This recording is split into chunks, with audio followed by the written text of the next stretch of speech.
From Korea to Germany. From Alaska to Puerto Rico.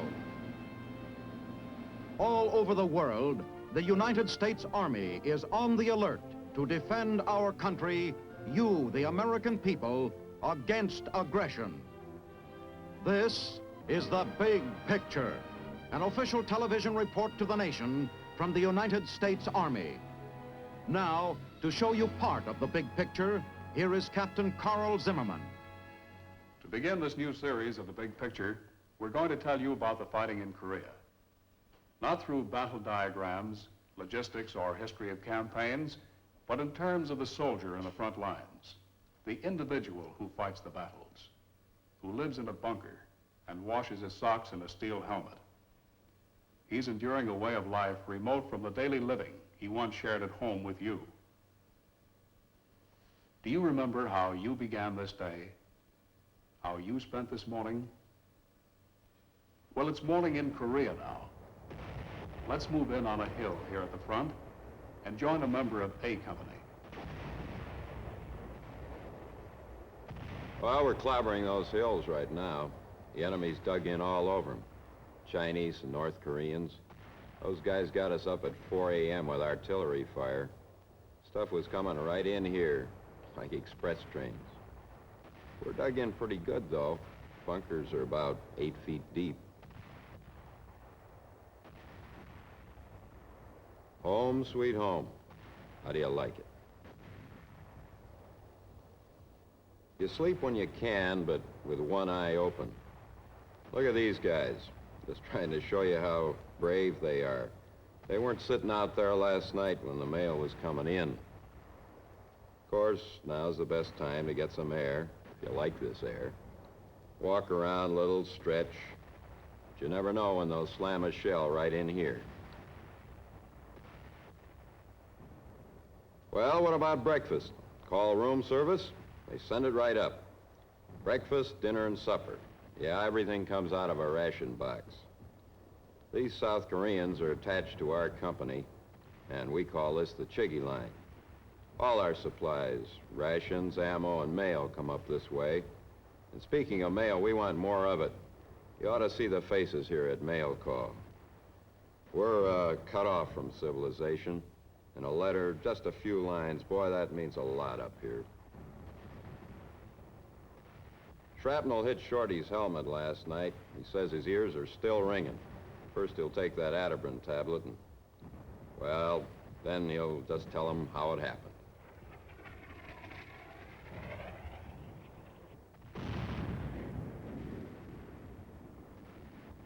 Let's move out now with these men of a counterfire platoon, 223rd Infantry Regiment. They're looking for the position of an enemy gun that's been shelling our lines. Right now, they've got to find a place to set up some of their equipment. It'll record the sound of this gun and allow them to figure out the exact direction it's firing from. Well, let's go to the top of the hill with them now, where they'll set up some microphones.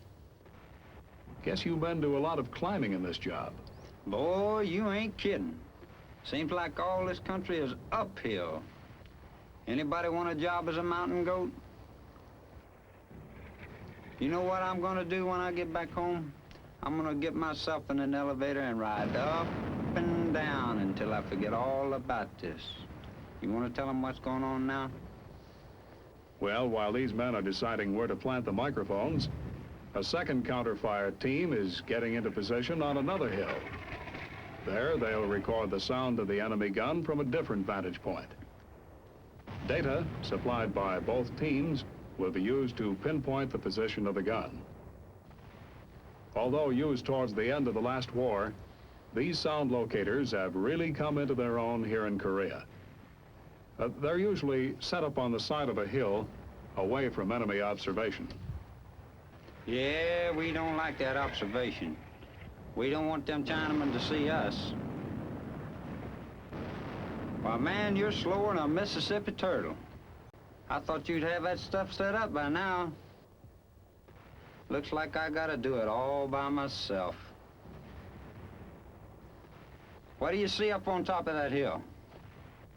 Well, let's see. Our friend Brown's up here, setting up the microphones in a definite pattern called an array. They're arranged on terrain higher than the surrounding hills because here, distorting echoes are at a minimum. You know, this equipment is one big reason why communist artillery in Korea is less active than it might be. Why the enemy moves his guns so frequently, trying to escape detection. Yeah, we sure like to keep them guys moving those guns, because when they're moving, there ain't no shooting. Now, as soon as we get these microphones plugged in, we're in business. Brother, the guy that sat down and invented this must have been all wrapped up in his work. Well, we're all set now. You can fire when you're ready. Well, there's Brown gold bricking again.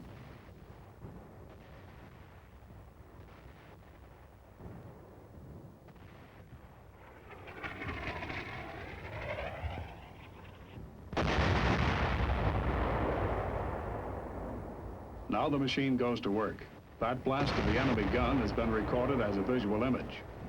And now data supplied by the sound locator is gathered and transferred to a computing board where the men can figure the exact direction of the sound picked up by the microphones on the hill. The first step towards silencing that enemy gun.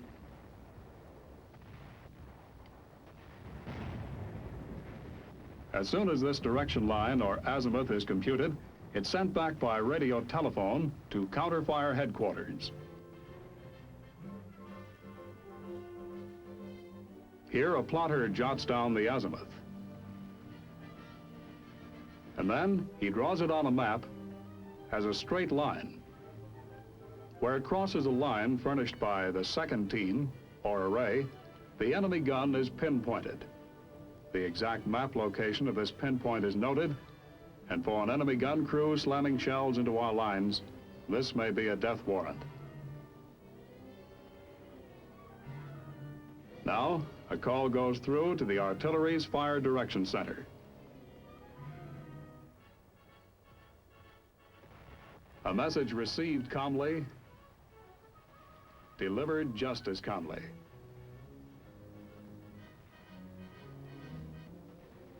Within seconds, it's checked by an intelligence officer, and the order goes out to an artillery battery.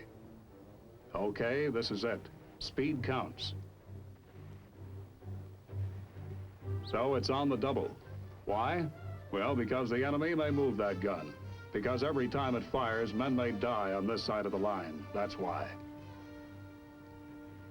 Charge HE, a high explosive shell packaged as a present from a 105 howitzer to an enemy gun crew. Move quickly, but carefully. That gun seems almost impatient. It's a good gun, well made, well taken care of. It'll do the job when adjusted right.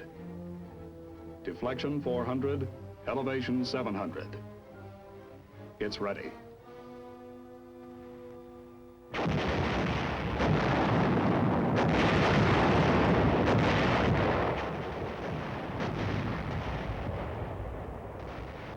Hey, Sarge, how we doing?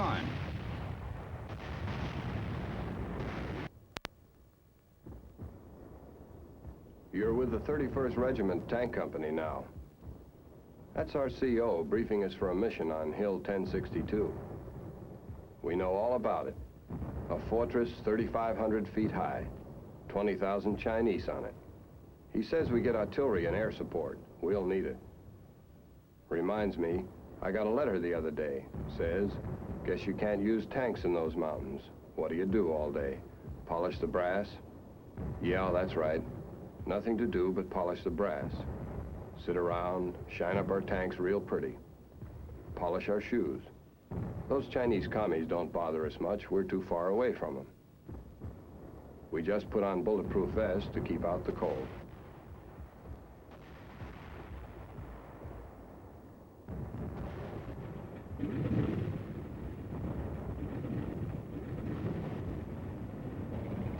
Well, here we go. Not a bad day for some things. Back home, I'd probably go fishing. Drive out, take a lunch, relax. I'll do that again someday. I hope. Well, there's one good thing about being in the lead tank. No dust.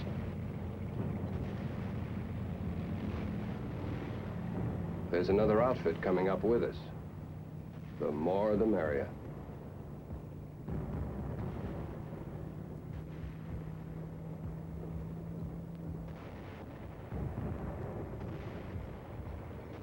That's 1062 up ahead. A big beehive with a lot of stingers. While our tanks move into position, they get protective fire from 7th Division artillery and a hot reception from the enemy. At H hour, Operation Blaster begins.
This is a good morning's work. An hour and a half of shelling.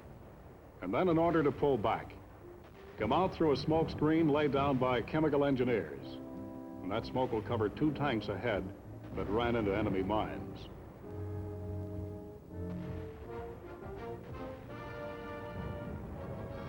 The other tanks are undamaged. For their crews, the show is over.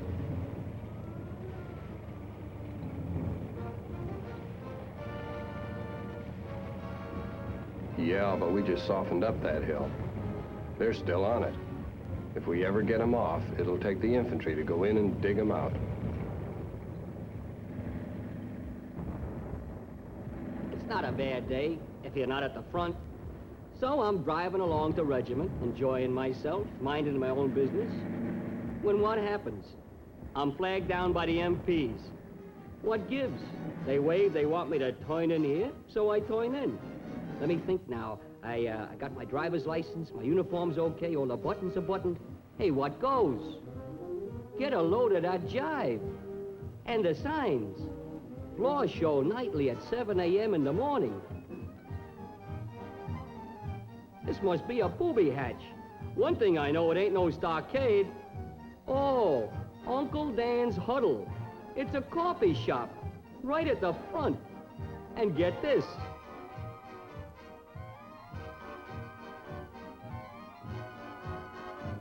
Donuts and coffee for free yet. So now it comes out. The MPs run this joint, and it ain't no pinch. Hey, these guys are all right. So's the coffee. You can drink it.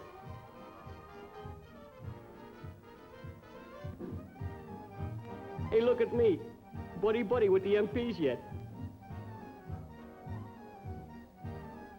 Well, so long, fellas. You got quite a joint. Hey, let's see what else they got here. They got a gag writer.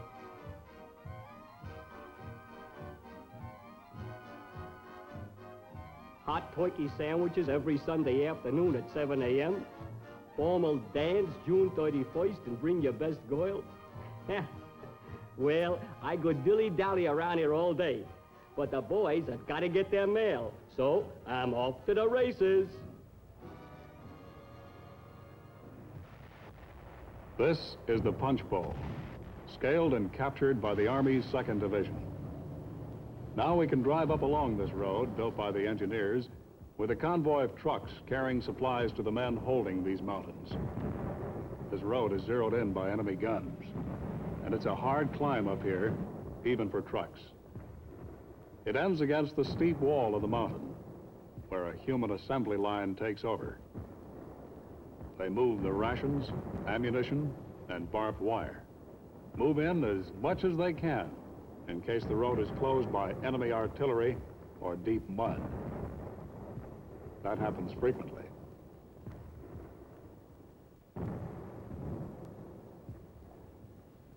Yeah, we're getting in supplies for 2 days now. That's ammo he's got there. An old guy, isn't he? But look at him go. They're carrying about 60 pounds. Doesn't seem to bother him an awful lot. The 13th Engineers built this stairway.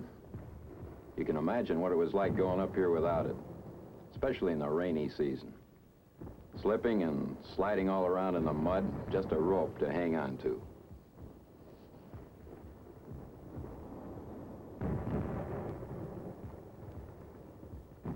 Well, this is the first step, but the line companies are 2,000 feet straight up from here.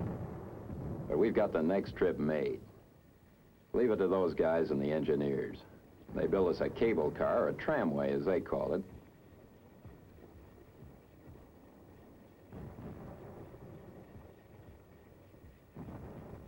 This sled carries about 400 pounds of load. It sure saves a lot of backs. And here's the control dugout. They're alerting the guys at the top of the hill. Some GI truck back in Busan is missing a good 2-lung engine. You think of a better use for it?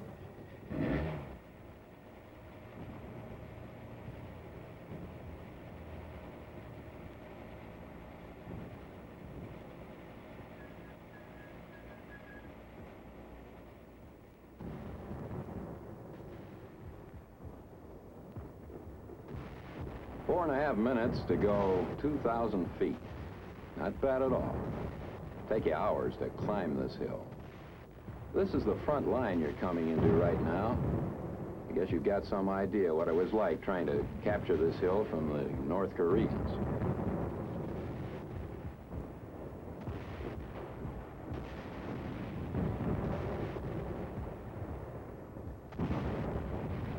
We have to keep a chiggy line up here, too.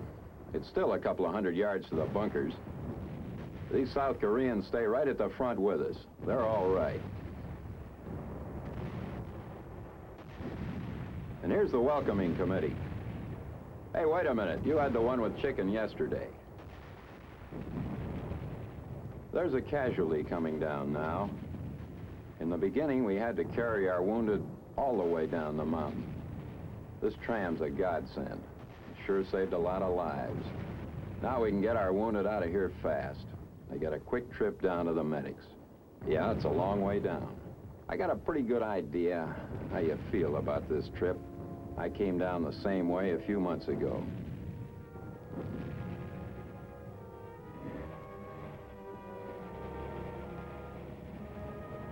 Four and a half minutes in the air, all alone, nothing but sky to look at. You keep wondering how badly you're hurt.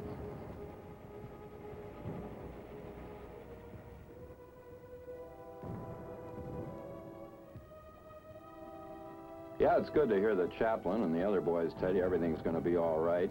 You're okay. I know I felt kind of important with everybody fussing over me. The guys will miss you, your buddies up on the hill. Some of the best friends you've ever had, or ever will have, maybe.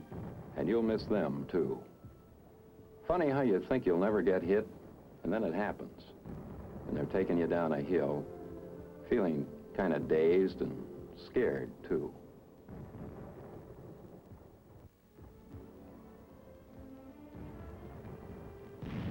A signal to bring in a helicopter. These medics sure know all the right things to do. And they keep fussing over you until that egg beater arrives.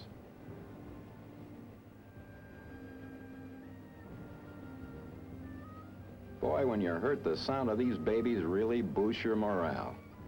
You know they're gonna get you out of here fast to a hospital. As they strap you on and put that hood over your head, propeller sounds like a big bird flapping his wings over you.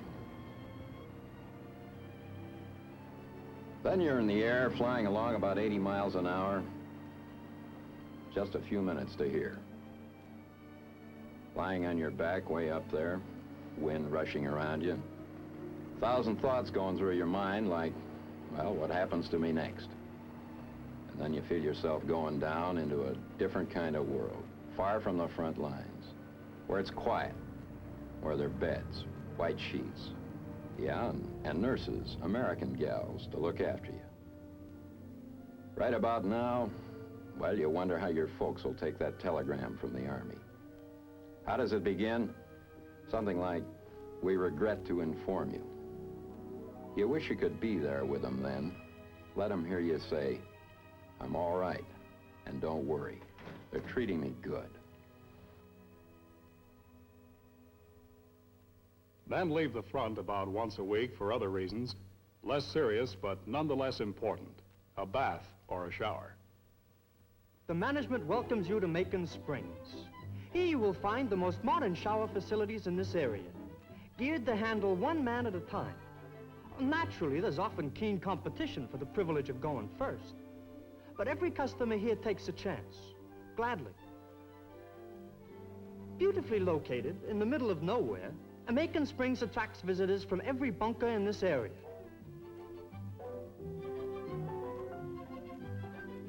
Preparing for a pleasant dip, this customer uses our air-conditioned locker room and sunny solarium.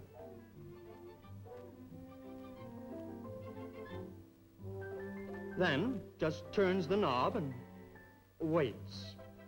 We call on our power plant, the best, the most modern equipment available. A Jeep and an airplane oil pump we picked up back at Kimpo. A surge of power, and the water begins to flow. And some of it flows through the pipe. All the way to our boiler and water heater. Really an oil drum and some shell casings. Sturdy custom-made pipes, made from beer cans. And the water is piping hot. Well, almost anyway. Please note the tile walls, the ventilating system, the indirect lighting, and the towel rack. Hurry up, Junior. You'll be late for the country club dance. Getting towards evening now. Dinner time, and a hot meal has been prepared here, packed into Marmite cans to keep it warm for the men on the top of the hill. Usually, they get hot chow at least once a day, brought up to them during a lull in the fighting. Inside those cans, there's a full-course meal and everything that's needed to serve it. Barbed wire and trees embedded with steel. That's all you see on your way to the dinner table, a long climb away. A typical path to the front lines, where nobody takes hot food for granted. On the top of the hill, men have been looking forward to this moment. That's no lie. You won't hear any complaints about this food. We're darn glad to get it. Look at those faces. Of course, the fruit salad usually ends up in your mashed potatoes. And the coffee's high-powered. But it keeps you going. That's the idea. And with a little moo juice, it tastes okay. Anyway, you stoke up while you can, because the night ahead will be long and busy. We know that. Especially if you're going out on a patrol across the lines. That's when you need all the energy you can get. No, we don't look forward to the night. We think a lot about the future and the past. The present takes care of itself. I guess the enemy's eating too. Funny how quiet it gets just before dark. But nobody really relaxes.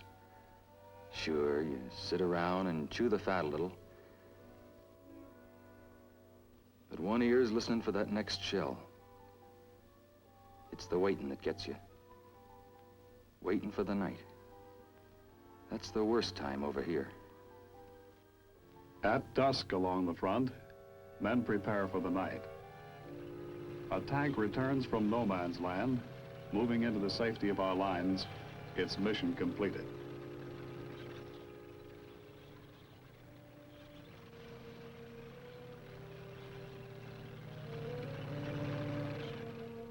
Enemy positions are watched carefully. Roadblocks are swung into place, closed tight to prevent enemy infiltration and to seal off the lines. Men are suspicious of the quiet at dusk, They wonder what the enemy is preparing. A recoilless rifle or a bazooka, and plenty of ammunition. Good companions for the night ahead. Not just American here. A Turkish soldier prepares for a patrol. His bayonet is quiet. Men of the United Nations, including South Koreans. Good soldiers now, well-trained and ready for business. They know these nights well. The quiet, the darkness are not to be trusted. Men are waiting and ready. Sure. Maybe this is just a little war. But for us guys, it's as deadly as any big one. We got an awful lot of men over here. Men who don't like war. But guys who do have enough faith and freedom to grab their rifles, their guts, and their dreams and go up over a hill into machine gun fire.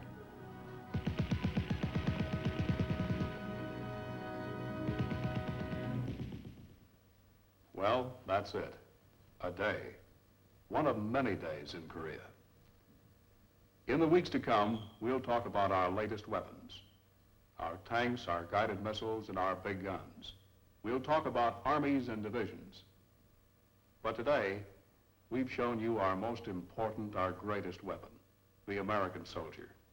He's in Korea, in Europe, at outposts all over the world, as well as here at home. We're proud of the way he fights, his courage, his humor. We're proud of his belly-aching strength, which moves mountains or captures them. Next week on The Big Picture, we'll take you to Walter Reed Army Medical Center in Washington, D.C. This is Captain Carl Zimmerman inviting you to be with us then. The Big Picture is a weekly television report to the nation on the activities of the Army at home and overseas, produced by the Signal Corps Photographic Center, presented by the U.S. Army in cooperation with this station. You can be an important part of the big picture. You can proudly serve with the best equipped, the best trained, the best fighting team in the world today, the United States Army.